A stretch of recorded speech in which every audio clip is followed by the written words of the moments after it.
Bonsoir, nous sommes là pour faire le débrief de ce match palpitant. Ce match qui avait cristallisé toutes les attentions entre le Sénégal qui s'est déplacé du côté de Kinshasa au stade des Martyrs de la Pentecôte pour affronter cette équipe de la RD Congo. Un match qui a suscité beaucoup de passion à travers les réseaux sociaux. Le chambrage dans les réseaux sociaux entre supporters sénégalais et supporters de la RD Congo. Ça a été sportivement des moments d'échange entre supporters des deux pays.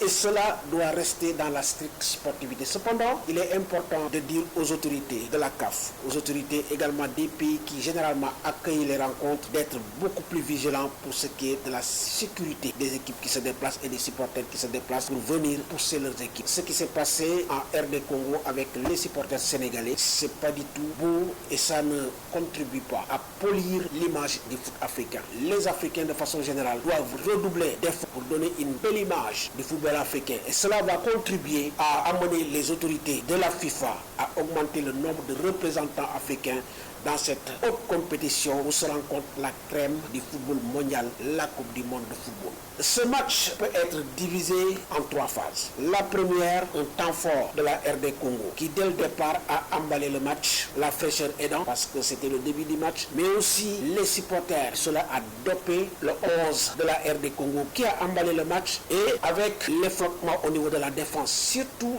du côté de El Hadji Malick Diouf qui a été le maillon faible de cette équipe. Il a été transparent au cours de ce match et cela a aidé l'équipe de la RD Congo à nous mettre 2 buts. Passé cet ouragan, l'équipe du Sénégal s'est ressaisie pour se stabiliser et reprendre le match à son compte. Et c'est ce qui nous a permis, avec un excellent Iliman Ndiaye, de réduire la marque avec un Pape Gueye qui a été étincelant tout au cours de ce match. La troisième partie, c'est aussitôt après le début de la deuxième mi-temps, les deux équipes se sont un peu équilibrées avant que le Sénégal ne reprenne le dessus sur cette équipe de la RD Congo.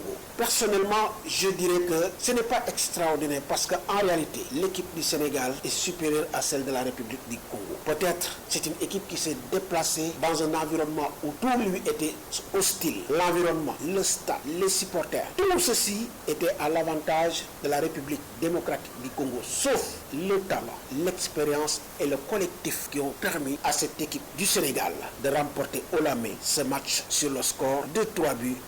Il faut féliciter Pape Gueye. Il a été un véritable métronome dans ce milieu de terrain. Iliman Ndiaye qui a fait parler sa technique pour mettre en difficulté la défense de la République démocratique du Congo. Je fais partie de ceux qui pensent